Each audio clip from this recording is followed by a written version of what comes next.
And, you know, there are a lot of people anticipating that if Biden wins, that this could be the big agenda. This could be the big policy on the agenda, finally addressing climate change and how that might look like, what that might look like. And of course, it requires tremendous action. This is, humanity has never faced a problem quite like this. And I notice that with a lot of, Elva, you're funny. I notice that with a lot of your generation, this is actually anxiety inducing, Um, you probably know, who all knows some climate change deniers personally? I assume you do, right? I have several uncles and aunts who all deny it's happening. Mackenzie, okay. Well, I can introduce you. I'll give you my uncle's phone number. And I'm sorry for you in advance. Of course, how we tackle this,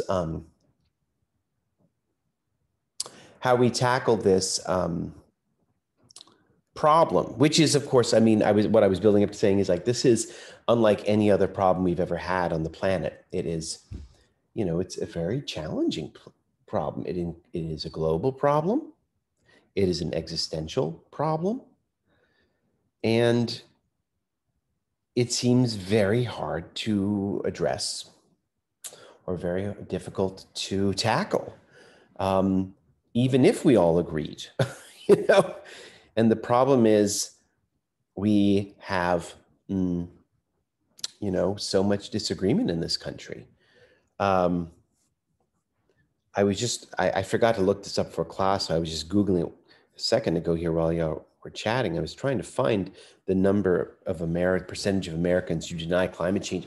In the world, the United States, globally speaking, the United States is is by far has the highest rate of deniers of any of the industrialized democracies by far. It's not even close. Europeans generally take for granted that it's happening. I was just looking online there, and I think it indicated only 2 other countries have higher rates of denial than us, and that's Indonesia and Saudi Arabia. So we have very high rates of climate change denial. There's something about this country, I was inspired to talk about this right now because someone mentioned the issue of evolution. How did that come up again? Who's talking about evolution? Didn't somebody talk about evolution? Someone raised that issue a minute ago.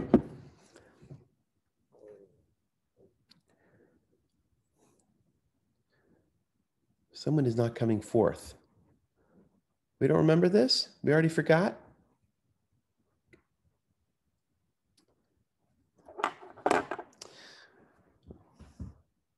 Anybody know? Well, this is the question that I was inspired to ask. What percentage of Americans believe in evolution?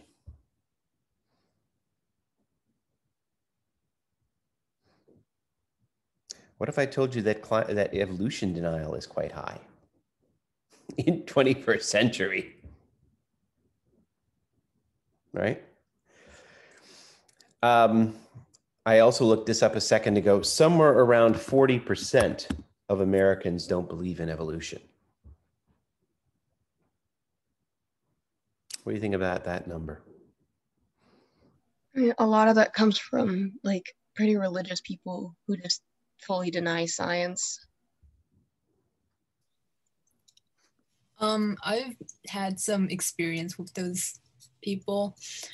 I've met, though I haven't met like someone who completely doesn't believe in evolution. Like most of them believe in microevolution, but can't wrap their minds around like more upscale evolution, like being descendant of like little lizards or whatever, such like that. They believe that animals of their own group can change, but they don't believe those other things and such.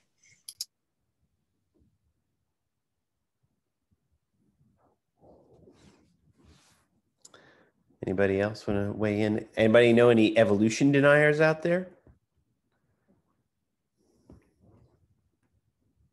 40%. Anybody think that's high? Low? Surprised?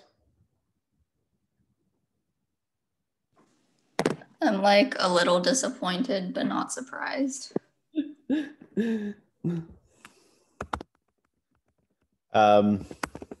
Well, the other thing I wanted to tell you about is that, so there is a, you know, I know the other reason I wanted to tell you about this, I wanted, because I think Rachel was at one point asking, you know, Felix, where you go to school, do you have people like this, like neo-Nazis running for whatever?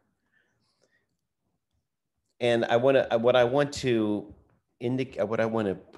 say to you all is that it's not so black and white in this country. We are riven. You don't like stand in climate change denial country one day and cross the border and you're liberated from it. Similar with evolution. And I have a message for you. Not long ago, I think this was 10 years ago, there was a very famous legal battle about evolution in schools. And it was about the right to teach creationism alongside evolution. Okay, in science. Guess where this happened? 20 minutes from Baltimore. York County, PA. So you don't have to go far to find these sentiments, right? Ash says, very confused. Some of them don't believe that God did make evolution. It's not hard to come to that conclusion.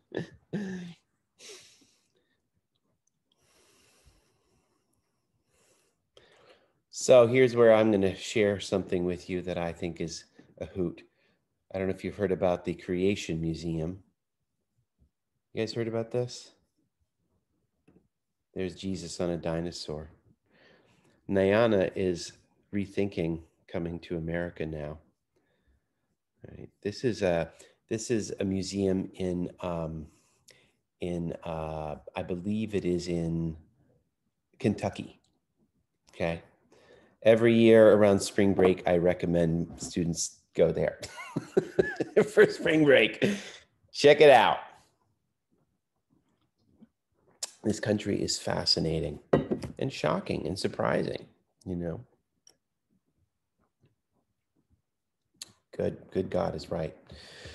Okay, I realized I forgot to do something else. I do need to, just one other piece of homework before we dive into the business today.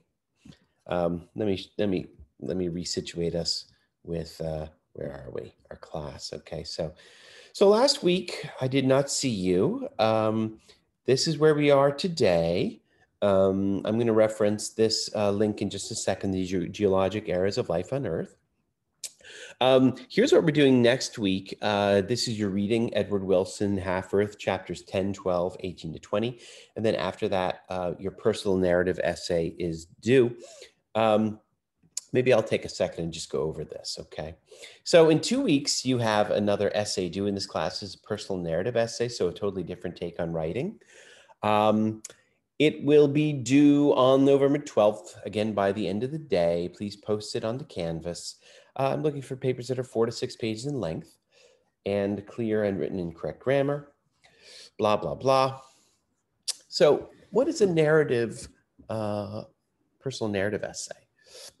Well, you're going to write you will relate a momentous, significant, or memorable encounter with the wild, whatever format, manifestation, or setting. What made it wild? What did this encounter reveal or teach you about the wild? How did it impact you? What lessons did you learn? How did it influence your perspective, et cetera, et cetera? You can, use your imagination to think about an event like this. Last year, students gave me so many different takes on what constitutes the wild. It was really a great exercise. A personal narrative essay is an argumentative essay that delivers a thesis, but it does so by way of components of a story. you know, with a plot, a character setting, conflict. You may also have dialogue and the like. And I am totally open to these, of course, being written in first person perspective. So the following questions, consider these as you develop the setting of your narrative. What is the event? Where did it take place? How did time and place develop the context? Your reader needs to understand the meaning of the story. What initial expectations were changed? Maybe you know, a good story often reveals a transformation in your outlook. What was changed? What was affirmed as a result of the event? How has it impacted you? Did the event impact other people? And how might their views present a source of conflict in a narrative? Good narrative also has a conflict. And what meaning did this event reveal to you? Okay. I don't know that these papers will involve quoting. They do not need to, because this is a different type of paper altogether. But if it does, just quote in the way we did in the previous in the previous papers, okay? And here I have a couple tips for writing compelling personal narrative essays. Vivid description, give a lot of details to set the scene. Zoom in on important moments, focus on what's important, where the meaning really comes forth. And create emotion, do what you can to create emotion, the emotion that you want your reader to have. And dialogue can be interesting, can be an interesting way to advance a story, okay? And this is due in 2 weeks. Please note, I'm not asking from you to give me a rough draft this time around, okay? That does, but you are still encouraged to meet with me if you like. Happy to meet with you on Zoom. And I'm happy to look at a rough draft if you get it to me early. It's a little harder for me to get one back to you that can be put to use productively if you give it to me only a few days in advance. And I would also like to remind you that the Writing Studio is there for your service, and it can be very useful and helpful. And they have specialized tutors for ESL learners, okay? All right, does anybody have any questions about any of that business?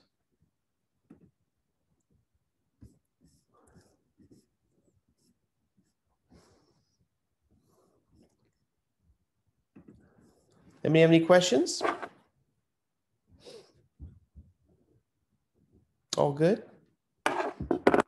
All right, well, let me know if you have any questions. You have 2 weeks on this. So today we're going to talk about this book, Half Earth by Edward Wilson. Next week, you're going to next week we're going to also read an Edward Wilson. So a good little focus on this book. And I told you after this, we're turning to a book at the end of the class, we're going to read from a book by Emma Maris called Rambunctious Garden, which I really, really enjoy that book. So I'm excited to be ending with that. Let me pause for a question, see. How'd you guys feel about the Edward Wilson book? How did that go? Anybody have any comments or observations? Was it okay? It was interesting and generally like easy to read, but it just made me really sad. Sorry. Anybody else want to comment on how it read?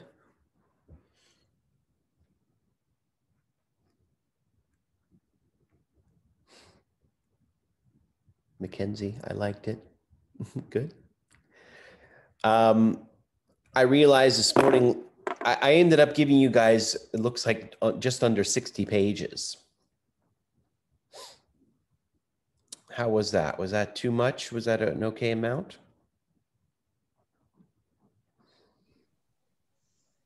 Yeah, pretty sure it was fine. I just know for me personally, it's just like, I just have to be in like the right setting to read. And it just became like, it's so difficult for me to like focus and pay attention for some reason. But I mean, the book itself was good and I liked it.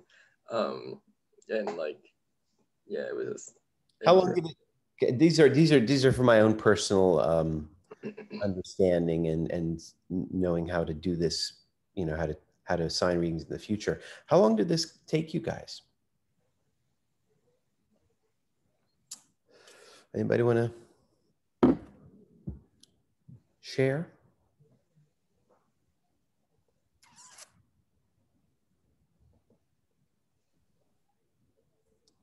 Two days? Not the whole day, I hope, Mackenzie. No.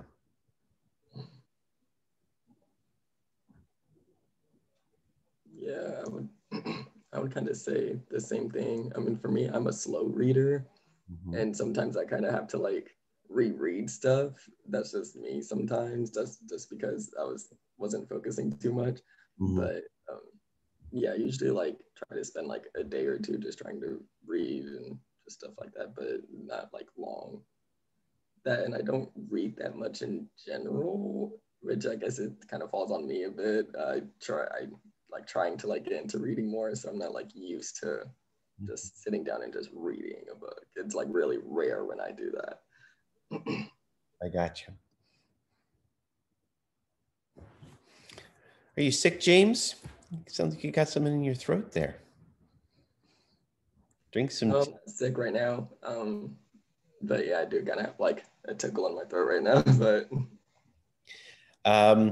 I chose this book because I kind of thought it was pretty well written and not too daunting. Edward Wilson is probably the preeminent biologist, American biologist. He's still alive. He's in his 90s now. He's teaching at Harvard. He's written a lot of books, and this is one of his latest ones. And I thought it was very good and useful, and I wanted to use it in this class because I thought it expressed an issue passionately, and I think he expressed it in a manner that is accessible for you all. One of the objectives of frameworks is to, in addition to get you writing different styles of writing, like an argumentative essay, a critical analysis essay, and a narrative essay, is also to get you reading different types of writing. And so, we've seen some fiction. We have seen, Rousseau as a philosopher, Tao Te Ching was a poet, and now it was a poem. And now we're seeing biologists, And this is not like your biology textbook from sophomore year. Of course, this is different. This is for a different purpose and a different audience altogether than your biology textbook. I also wanted to say that I am very sorry if the book is depressing. But I have good news for you. I don't like being depressed, so the next book is not depressing. The next book I thought was very encouraging. By the way, I might share with you all, there was a very heartwarming documentary on PBS the last few weeks called The Age of Nature. And it's narrated by Uma Thurman, and it is absolutely fantastic, related to, it's like optimistic stories of conservation that are happening right now across the world. And I think that's very important for us to hear, when we're faced with certain daunting predicaments related to climate change. It's potentially very depressing and disturbing, right? I just read the other day that the Great Barrier Reef in Australia, which is the largest coral reef in the world, has lost just about half of its life. So that's very upsetting, So, we need stories to indicate how the natural world can be rehabilitated and how we can help. I think that's very important to hear this kind of stuff. But the main reason I wanted, my main objective towards the end of this course here, where we were going to read Edward Wilson this week, next week, and then in a couple of weeks, we're going to read Emma Marris, is because there are many debates and disputes in the world of conservation. There are many debates and disputes about how we conserve nature, what we should conserve, and what's possible. And Wilson gets into this towards the end of your reading for today, where he talks about, I forget what he uses. He uses a funny term here, people who have like the Anthropocene enthusiasts, right?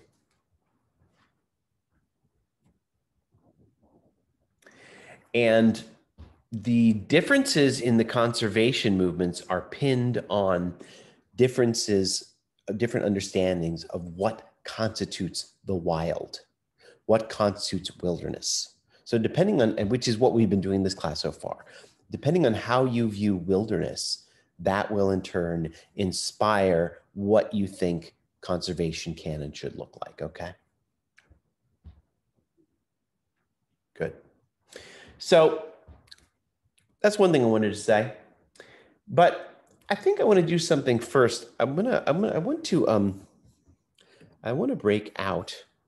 I want to do some breakout groups here along the lines of these questions. I'm putting them in the chat here. Let me raise them up.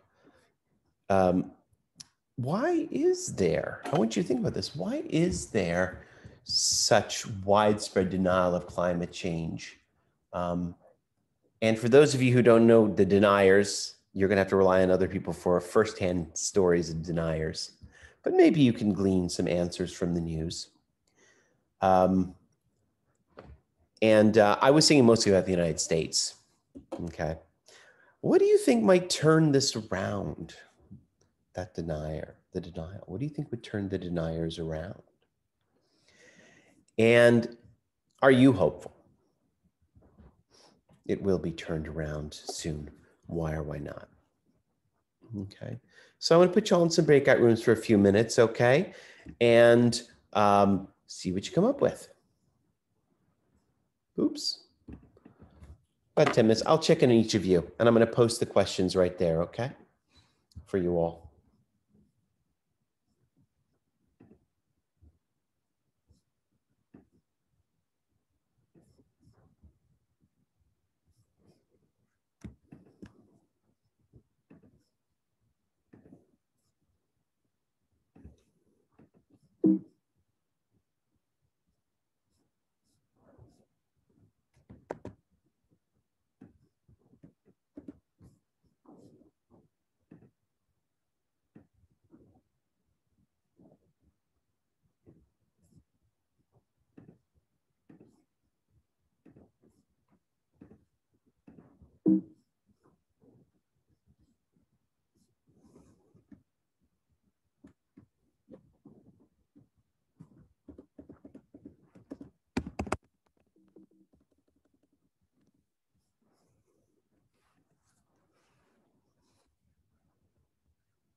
Six.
There are far too many people that refuse to like refuse to acknowledge any other mindset besides their own. Exactly. And like the changes are not like happening instantly for them to realize that, oh, that climate change is happening.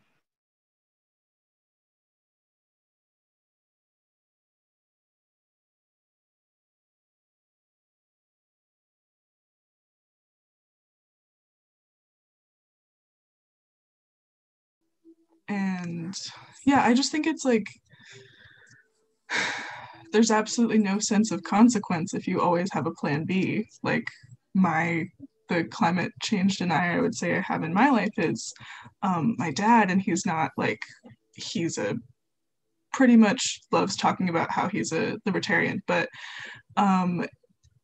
it's not that he doesn't recognize that's happening. He doesn't think it'll be important. Like he believes that it's kind of just a panic that everyone is focusing on for no reason.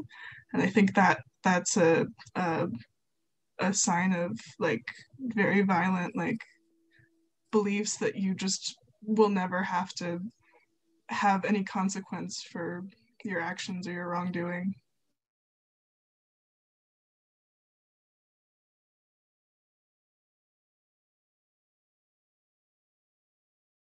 And that they're like, oh, it's snowing. Take that, huh?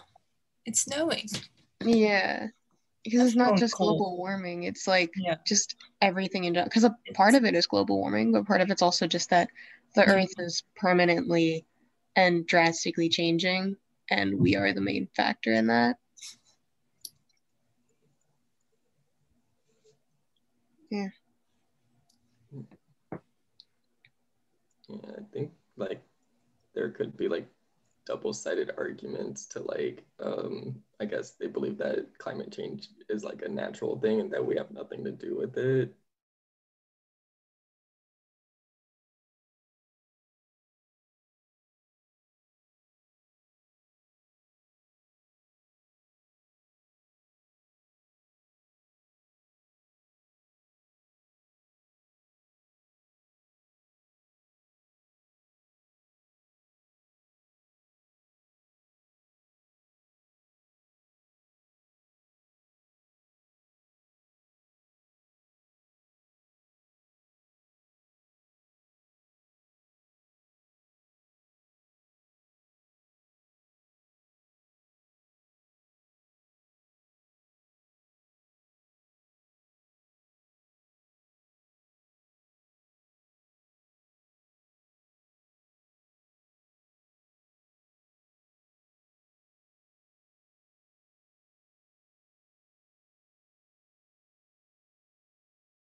Sorry, I just disconnected.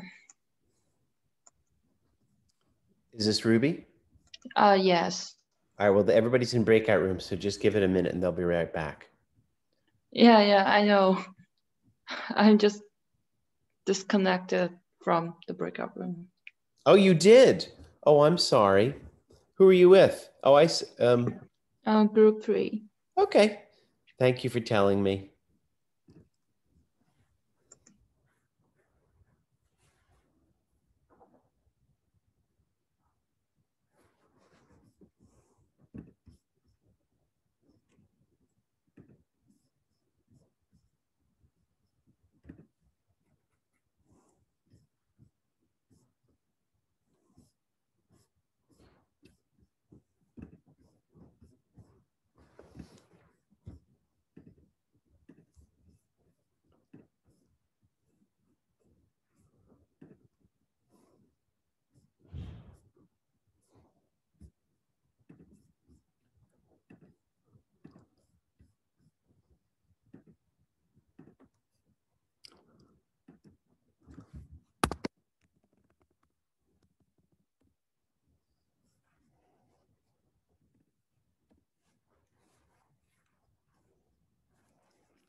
Hey, everybody. Welcome back. I forgot it. I always do this. I always forget to explain something. So I put the link for the Creation Museum down there. That's what it's called. The Dinosaurs and Jesus Museum. Creation Museum. Put in the link so you can make your spring break plans now. They're probably open during COVID, trust me. What's the big deal of Jesus on dinosaurs? I never discussed that. I'm very sorry. Why is it important that Jesus be riding a dinosaur?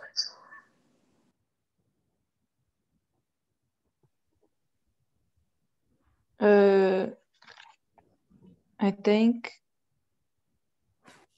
I think they just want to make those religious people to believe, like they want to combine these two kind of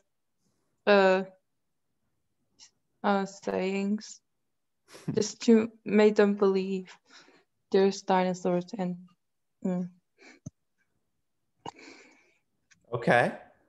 It is nice. It's really nice to see Jesus on a dinosaur. It's kind of thrilling, really.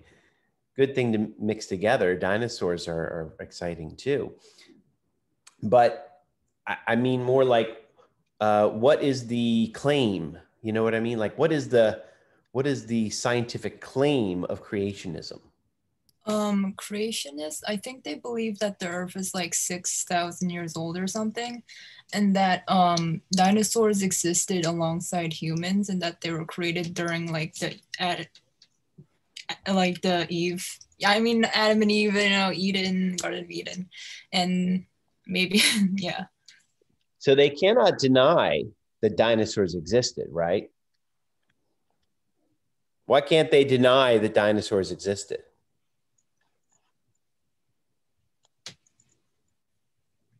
There is evidence. We have the bones. There are bones everywhere. Those bones are real.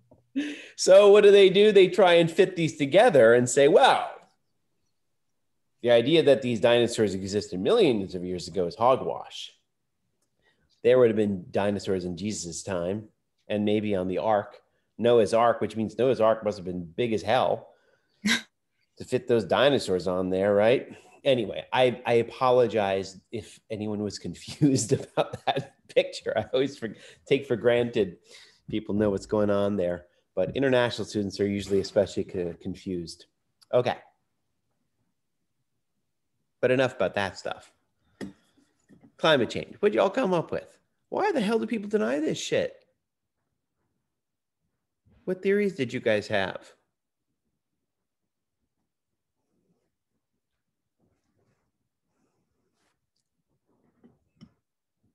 Well, I say I found it to be more of a generational thing, especially as far as like mindset wise.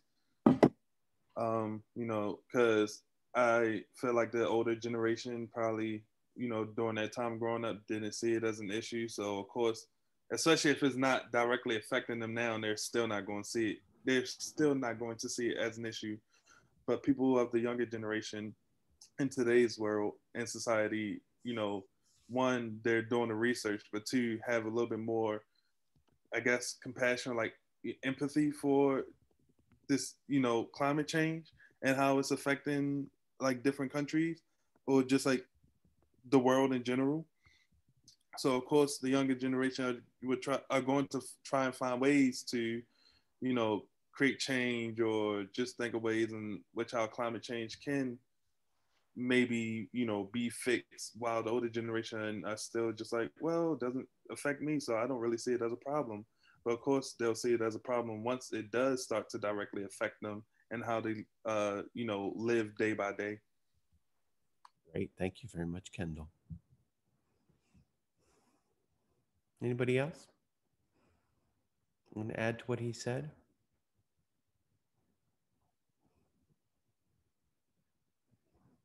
I'm going to put a question in the chat here. Is evidence of climate change apparent? Where do you see it? Ice caps. I'm sorry? I said ice caps constantly melting. Have you seen those ice caps? There's You can see videos of them online, but it's not like you can physically go there, which is why people will say it's fake, because they can only see it on a screen. The thing is, the evidence of climate change being like literally in your face, not looking at it through a screen, actually seeing it.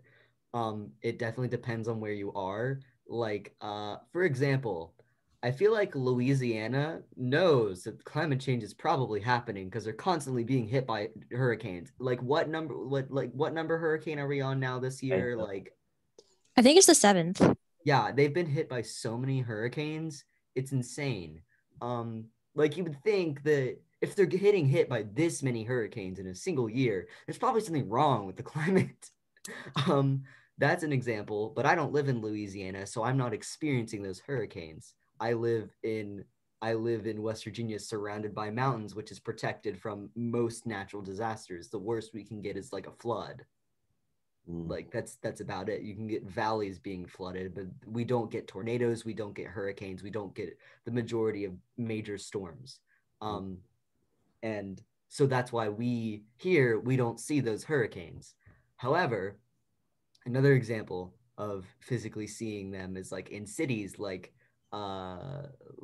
in, I'm pretty sure it's Los Angeles, being just constantly covered in smog from the emissions from so many cars being in the same place. Like, that can only happen if there's that many cars in the same place all running at the same time. That only really exists in big cities because, you know, that's where all the cars are. And there's considerably less cars in smaller towns, which a lot of people live in. So it's like they don't see the smog. They don't physically see it, which is why they justify it not existing. Good. Yeah, I noticed Elva points out that this hurricane is called Zeta. And if I remember, I learned the Greek alphabet many, many years ago. That's the letter Z. Isn't that the end of the Greek alphabet? And a few weeks ago, we had a hurricane named Delta. And that's the letter D in Greek. So what's going on? It used to be our hurricanes were named first names of people. Now they're switching to Greek names. I don't know why. I didn't even think about it. I better look that up. Maybe, I guess, I mean, it often occurred to me, like, they're going to run out of names sooner or later, right? And I guess that happened.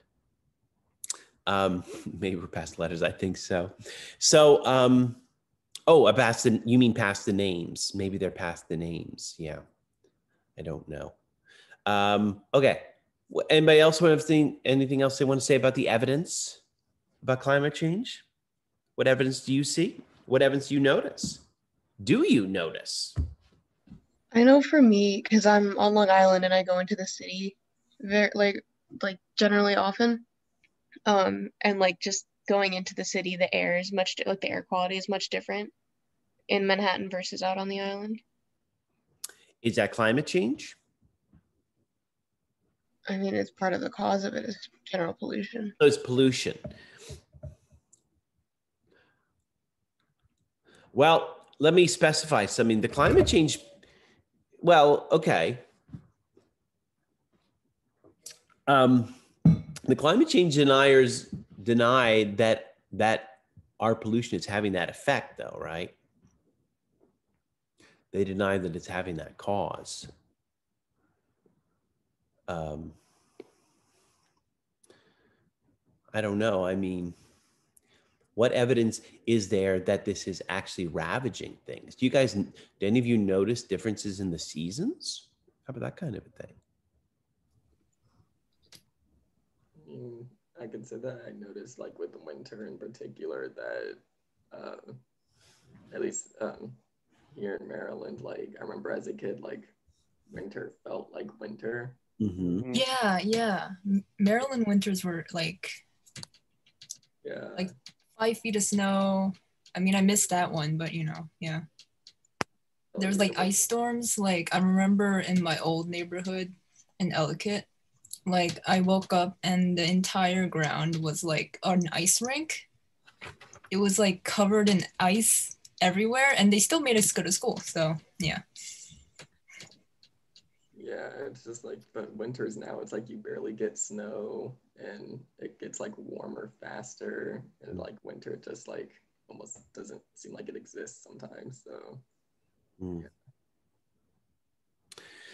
I mean, I think one of the problems that we, with climate change, which makes it so difficult to rally people around, is the nature of the evidence. On one hand, it's massive, right? It is the entire climate.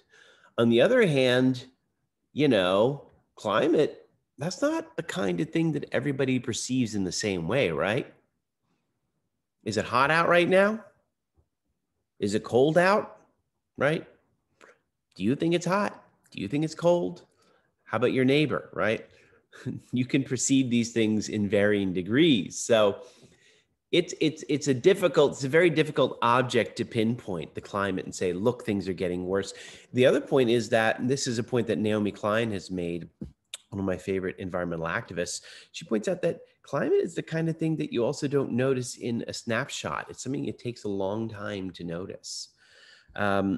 This really hit home with me. I was in Pittsburgh 2 years ago at their Natural History Museum, and they had an exhibit of all the flowers in the region that they had collected 100 years ago and the previous summer.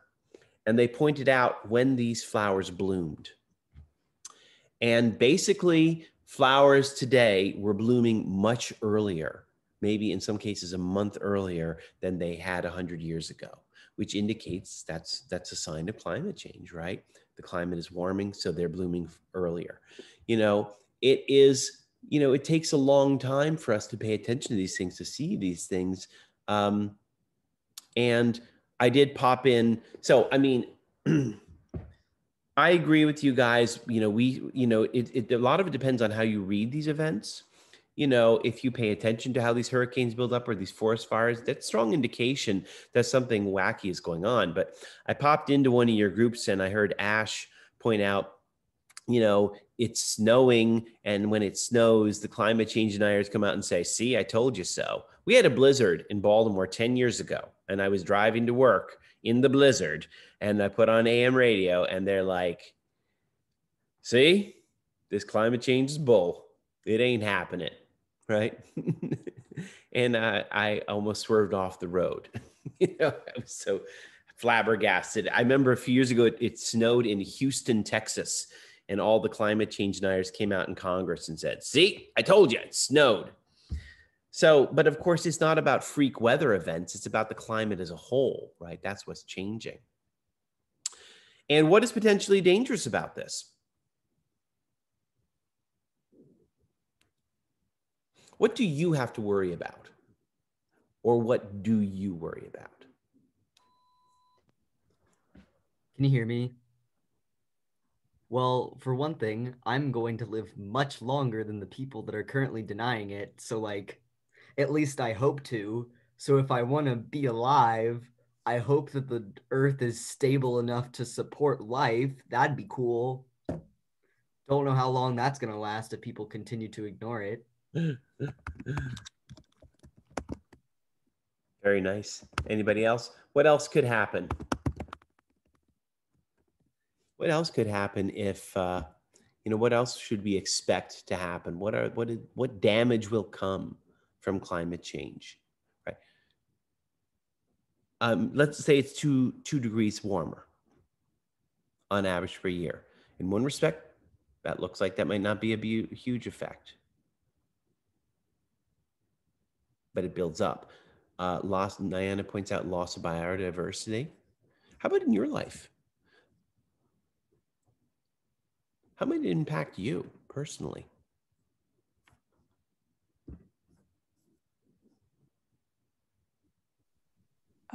I think in my state, a lot of people risk being displaced because we're a coastal state.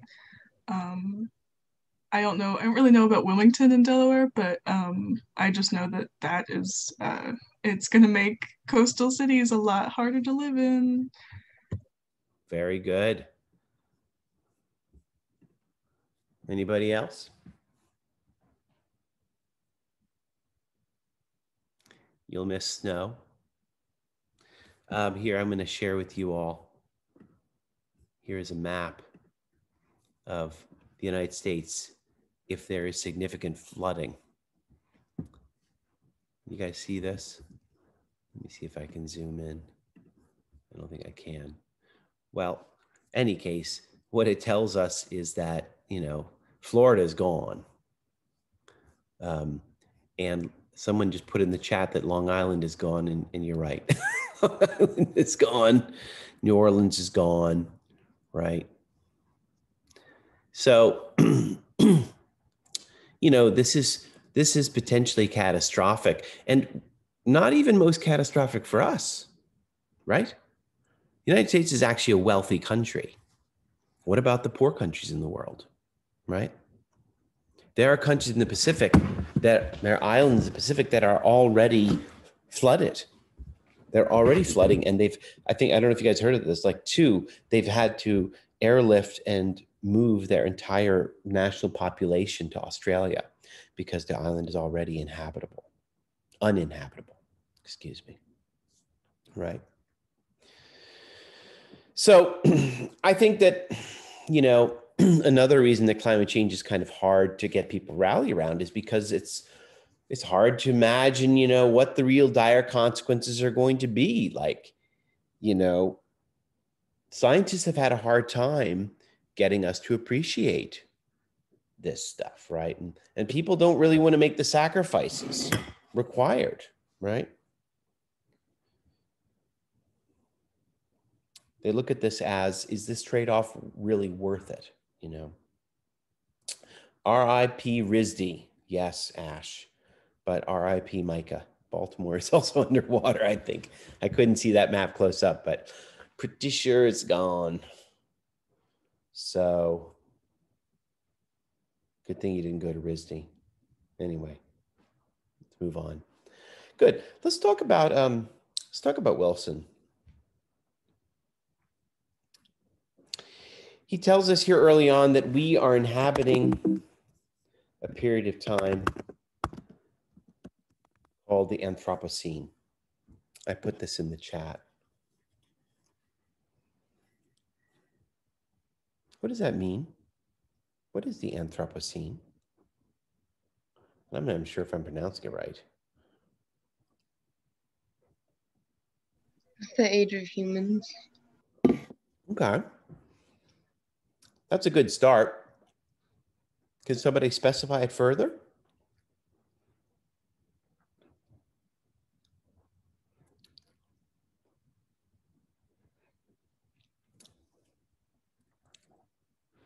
He has a couple other details that he offers that I think are helpful to keep in mind. What else does he add to this idea of the Anthropocene? There we go, Elva, yeah. The age where human impact has become so prevalent that if scientists study the soil and the environment, they can conclude it's a different time period. That's good, yeah. I like to think of it as the period of human domination. And what that means is that there are no parts of this world that escape, you know, human influence, even if they seem like they could. Like Antarctica will bear traces of human influence. How? Where? Well, in the atmosphere, in the precipitation. It will share vestiges of human influence. Maybe the plastic that washes up on the shore of that continent, right? We might as well get all the depressing stuff out of the way. I mean, so let me add one other depressing thing, and I apologize in advance. I had nothing to do with it, but you guys heard about the Pacific Gyre? Anybody know what the Pacific Gyre is? No? You guys haven't heard about this. I really thought you guys would have studied this in your classes in high school. I should ask this question. You guys study climate change in high school, right?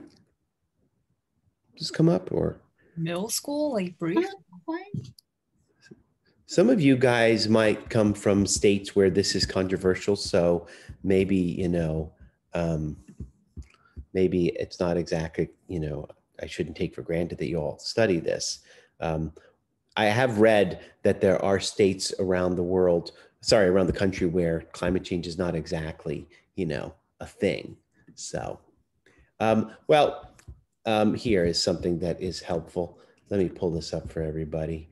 Just one second. So the Pacific Gyre is a very disturbing thing. And I did mean gyre. I did not mean gyro, Elva, and now you're making me hungry. A gyre is like it's like a cyclone in the water that like captures stuff, right? You ever taken a shower and watched your hair get caught as it like swirls down the drain? So there is a gyre in the North Pacific and there's a gyre in the Atlantic Ocean. And the gyre in the North Pacific is much larger than the gyre in the Atlantic Ocean. And basically what it is, people, it has captured all the plastic that has fallen into the ocean. And the gyre in the North Pacific is the size of Texas. And it's somewhere off the coast of Alaska. I'm going to share with you the picture of it. I believe this is from National Geographic, or I forget where this is from, but this is what it looks like. So it is, you know, this is one of the reasons, like, I mean, at least I've been hearing about this lately, how plastic straws are being dispensed with, you know, outlets like Starbucks are getting rid of, they're not using plastic straws anymore because the plastic we use, so much of it makes its way into the waterways, and from the waterways, it makes its way into the ocean. And so the gyre, you can see it roughly looks like this. It is a giant spinning, you know, formation in the water that collects the plastic from all over the Pacific and the rim on both sides, you know, the American side and the Asian side, and it all kind of travels to the north of the Pacific and gets caught there, right? So why am I raising this to you? Well, because this is technically an area of, you know, the planet where humans don't live, right? This is an area of the planet that would normally be wild and untouched, but you know, through various remote influences, it has dragged human you know, our human trash to that place. And that's very sad. The story recently about, it was about 2 years ago, there was a story in the National Geographic about the gyre, the North Pacific Gyre. And there are islands off the coast of Hawaii that are uninhabited and normally pristine. And when you travel to the north side, where it abuts the Pacific Gyre, the beach is littered with plastic from all over the world. And biologists have opened up the bellies of albatross, and they have found them to be, you know, full of all kinds of plastic pieces. It's very upsetting. It's very disturbing to think about how our influence has reached. You know, that's a very physical and visible way in which our influence has reached around the world. And of course, when we talk about, you know, Antarctica, this is in terms of the precipitation and the air and the makeup of the atmosphere. We have impacted that as well. So the point about the Anthropocene is that, yes, it is an age of humans and it is an age of human dominance, but it is an age where nothing on the planet and no place on the planet can escape human influence. Okay, we have so utterly and totally dominated this planet. Okay, now the Anthropocene is a pretty recent thing, of course. He tells us that the Anthropocene is, you know, the earlier period of human inhabitation was called the Holocene. And I forget what page this is on, but this comes up somewhere around page 9 or 10. And here's something I've also shared with you on Framework, on your Canvas site. this is just a very basic, description of or graph diagram of geologic history. I'm not showing you this for any reason, for us to be memorizing this. I'm just showing you this to give us perspective. So you have all these different regions, all these different eras of geologic time. And the Holocene is at the very top here. It's only the last 10,000 years, right? And then the Anthropocene is right at the top of this, right? And so, as Elva put it, archaeologists can look through all the different layers of the earth, and they will find evidence of all these different periods of time. And in the future, what is defined in the Anthropocene now is that future archaeologists, they will open up these layers, and they will find evidence of from 2020, the year 2020, that humans dominated the crust of this planet. Okay. One thing you might also notice here, which he does talk about, is you have big extinctions that have happened in the past. Okay. So what's the point? Extinctions are not new, right? We're in the middle of, and his argument is we're in the middle of another extinction. Now, what number is this? Anybody remember? What number extinction are we in the middle of right now? The 6th. The 6th. Mm-hmm. 6th, right, Felix? Yeah. And what is different this time around? On one hand, you could say, look, extinction is natural. It's happened, right? It happens. Why should we be worried about it?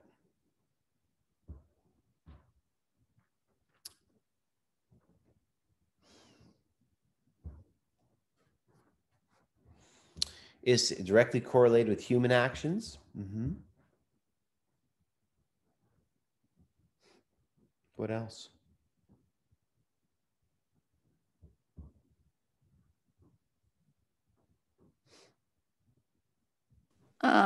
Just because it happens doesn't mean it's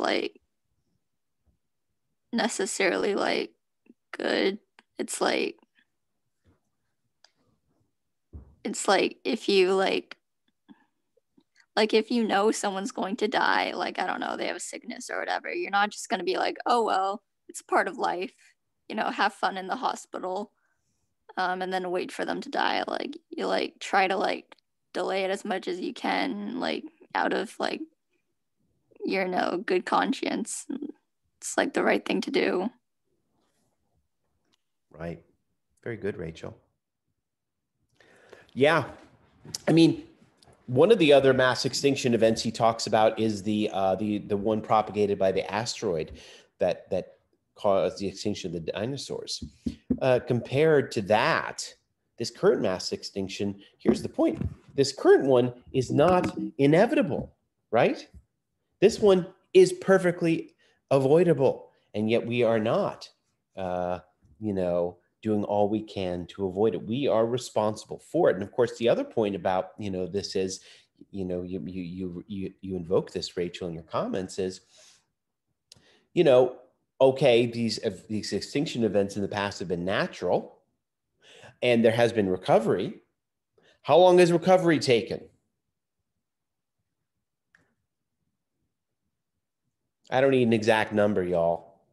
Someone just give me a general idea. If we cause this mass extinction, are we going to stick around and see the recovery? I think Felix, go higher, right? I think at one point he says millions of years. Yeah, it's okay. Like I said, I'm not going for the real specifics here. It's a long ass time, Melina. You nailed it. Thank you for the scientific language. That's about right. Right. So no, we're looking at it, this is nothing we should take lightly for sure. Right. And this evolution, this extinction is this mass extinction event that we are witnessing right now, that we're undergoing. Do we see it? Do we know it? Do people know it? That's a major issue here, right? We talked about this briefly before, like human perspective, we can see the natural world in such a way that we think that things are going just fine, right? I described the Chesapeake Bay. You know, from a distance, Chesapeake Bay looks pretty nice and it's glimmering and shimmering in the sun.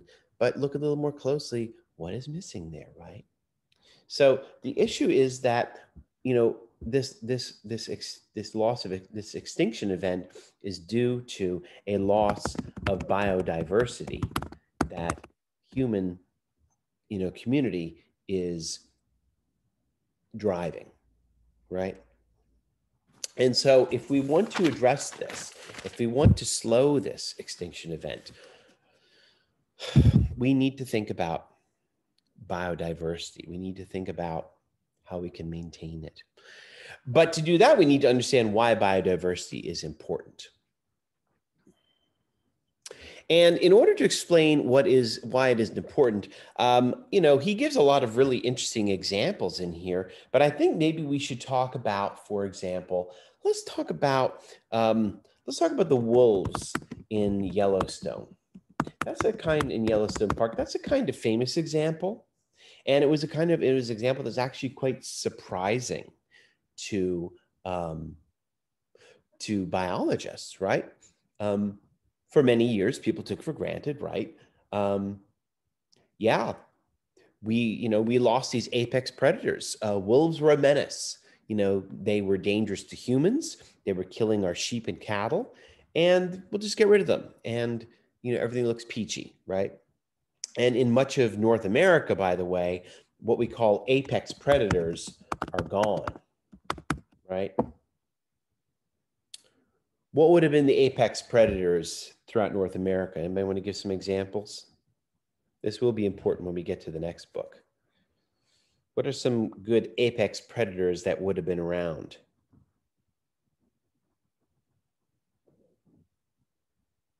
Anybody know? Bears. James says bears. I think you meant bears, James. Mountain lions. No worries, James. Coyotes. I don't know, the coyotes are kind of small, actually.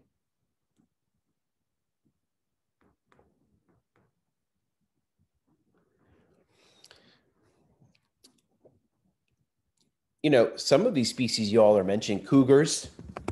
Some of these species y'all are mentioning, they can still be found. But here's the point I want you to understand. And these species would have encompassed the North American landscape, right? And not only the North American landscape, which means to say there would have been bears and lions in Baltimore. In Florida, you have panthers, right? Continental Europe, you would have had the same similar predators. Continental Asia, you would have had similar predators. They're mostly all gone, or they're confined to very small areas.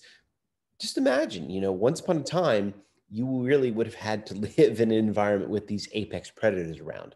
And this kind of a crazy notion. We have so long ago gotten rid of these apex predators. I don't have to worry about walking down the streets in Baltimore and there's a mountain lion around. You know, I'm sort of grateful about that, but I understand the biological benefit of this. And now we start to know. So someone tell us about the example of the wolves in Yellowstone. What did biologists learn from that example?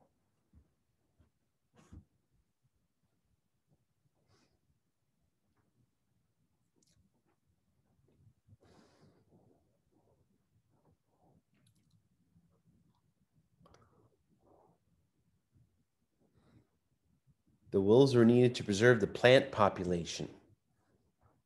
That is exactly what they learned. How is that? Are wolves just very good gardeners? I mean, what happened here? Good. Wolves control the deer population. Deer control the plant population. Mm-hmm. Yeah. Horned fellas. It's true. Only 10 years after the wolves were introduced in Yellowstone, the visible environment changed dramatically. And biologists realized that they were seeing Yellowstone Park as it would have looked 200 years ago, right? Trees were allowed to grow again, whereas the deers and the herbivores had been eating them down, grazing them down, right? This is important for us to think about. If y'all live in suburban America, especially on the East Coast, we got plenty of deer, right? Still a cray-cray with all the deer out there. Deer have gotten so brazen that I'll go out in my yard and they're just standing 5 feet away and they are just munching and pooping and they're like, whatever. And it's okay. I don't mind deer. It's okay. It's okay. But they are dangerous on the roads. And increasingly, there are too many of them. They're overpopulating. And I have noticed that many of them seem rather emaciated because there's not enough food out there. And what would fix this? Lions, mountain lions. With the next book, with Emma Maris, we're going to have a chance to talk about what that reintroduction might look like, because some biologists are saying that's exactly what we need. We need lions again in suburbia. So we'll deal with that hard nut later. I would point out, I don't know if y'all know about this, coyotes are coming back. You guys heard about this? The coyote is coming back. And the coyotes are found, they have found coyotes in Manhattan and in downtown Baltimore. Well, I'm not surprised. You see them all the time. You're a country boy. But imagine in the city, we're seeing these things. It's crazy. So Revenge of the Coyote. You know, and I recently read about wolves having returned to Holland, you know, not far from Amsterdam. So it is interesting to think about the resilience of these animals. And it's crazy to think about these animals living so close to us, you know, potentially dangerous. Anyway, what's the point of the wolves for Wilson? The point is that the viability of an ecosystem depends on biodiversity. And when you take even one piece out, you do not know how that whole thing is going to be affected, right?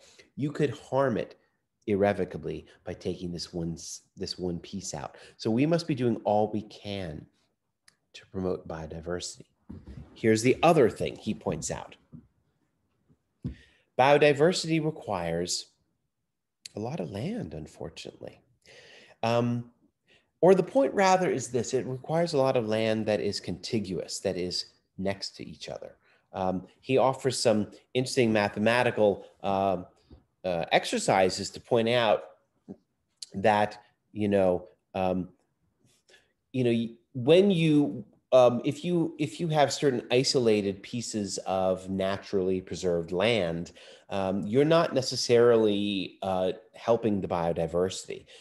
You need to have large ranges of land, especially for the larger mammals, right? Wolves need several miles, for example, in which to range. So you can't just put a fence around them and say, we're done here. This is a biodiverse region. The point is you need large pieces of large pieces of preserved land to promote that biodiversity. And so this is why we have the title. This explains the title of the book, Half Earth, right? He's going to argue that we are at a point where we need to save half the Earth, okay? We can't just have little pieces here and little pieces there, right? That doesn't do it.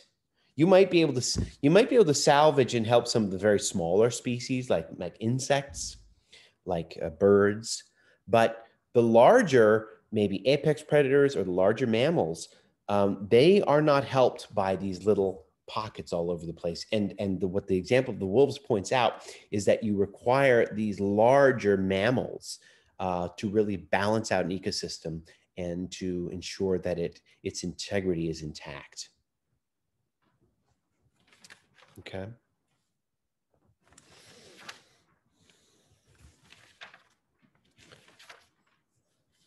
Anybody have any questions or comments?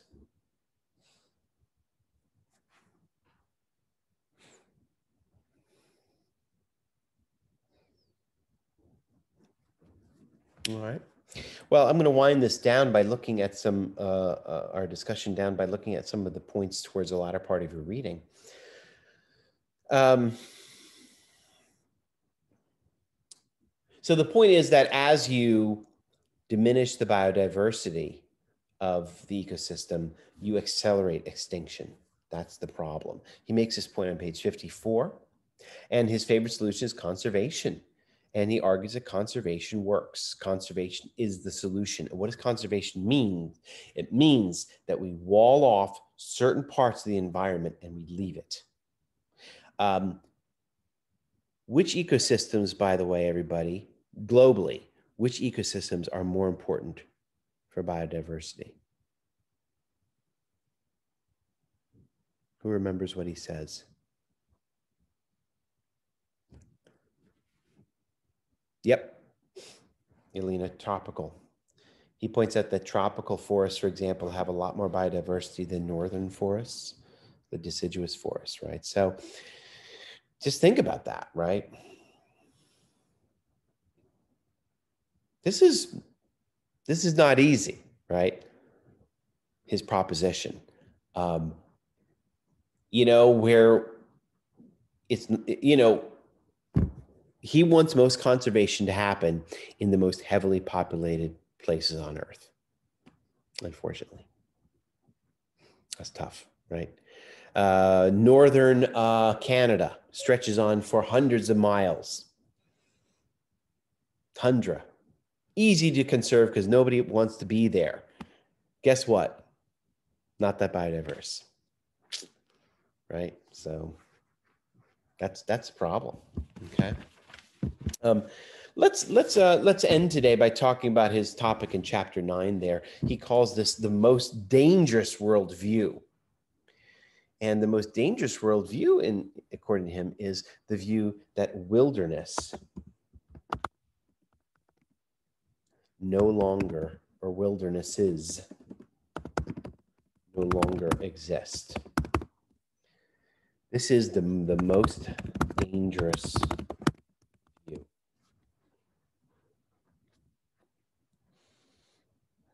Why is this so dangerous to him?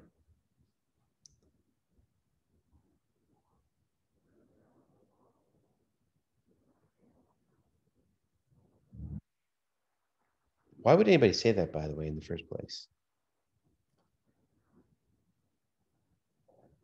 Maybe I should deal with that one first.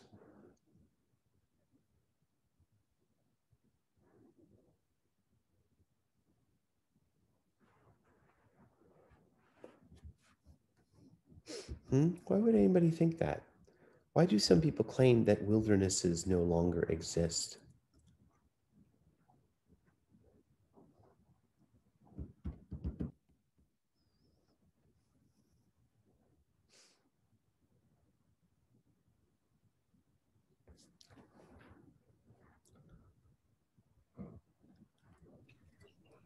Well, on page 75, it says that we now live on a domesticated planet.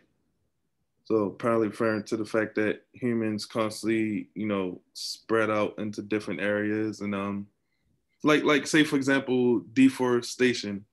It's like we're constantly multiplying and spreading, but we're also, taking over areas in which wilderness, once was, in order, just so that we can provide, living situations or just areas for us to continue to live on. Good. Thank you very much, Kendall. And Elvis says, most areas have been settled or affected by humans, like in terms of agriculture or deforesting. Even if we haven't affected it, we control it. Example, national parks we allow to grow. Yeah.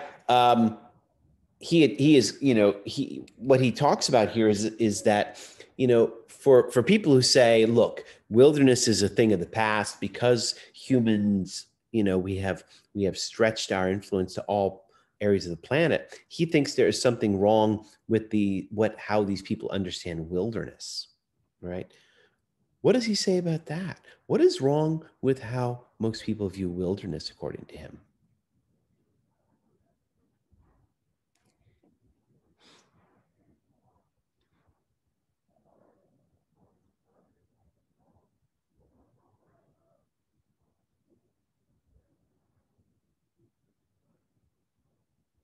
What does that suggest that you think about wilderness if you say wilderness no longer exists?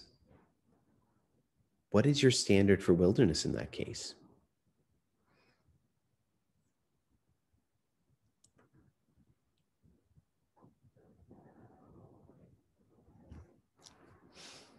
Yeah, good. There we go. Felix and Alina nailed it. I think he also mentions it's this idea that wilderness is pristine, pure, perfect, untouched. And of course, yes, that we will not find anymore.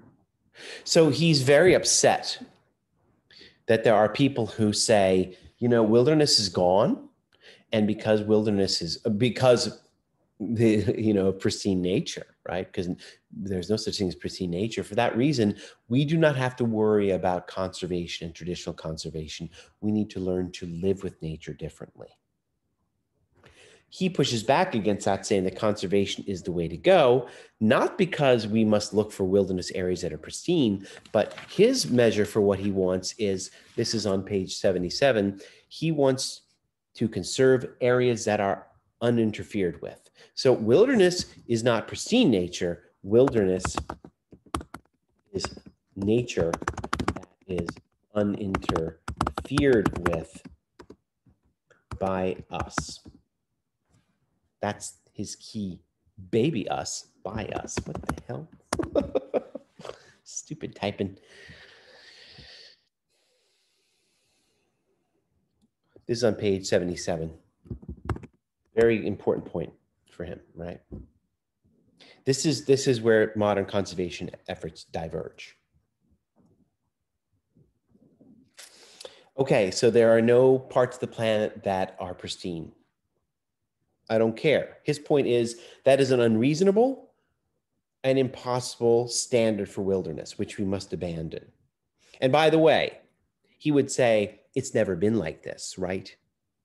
Did you notice what he says about the bird populations of the Pacific? Many of them were long gone, you know, by the 1800s. As long as there has been human interaction, you know, as long as humans have been on this planet, there have been extinctions. We have shaped this world. He points out that the megafauna in North America, you know, there were wolves, there were larger wolves even called dire wolves. I don't even know how big they were, but they were big mamas. And they were hunted to extinction by the original, by the Native Americans at some point in history. So when the Europeans arrived here, they didn't even know that that was supposed to be part of the environment. But don't worry about it. The Europeans had been driving to extinction, you know, animal populations on their own continent. The point is, he wants to say, you will never find, you know, an environment that was pristine, okay? And so we need to define wilderness in other terms.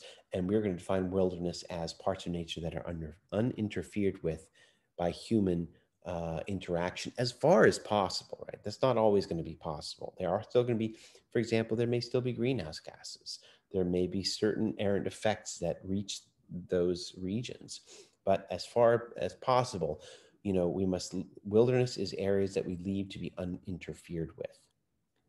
The other side of the coin, the other side of the conservation argument is we need to find a different way to live with the natural world, okay?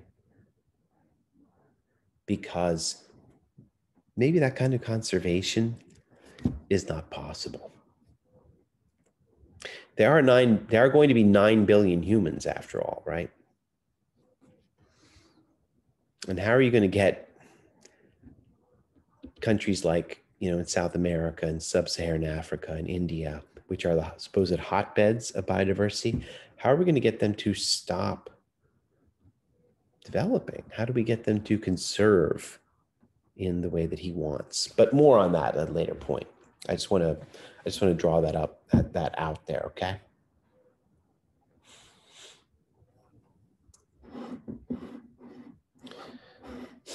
Does anybody have any questions or comments?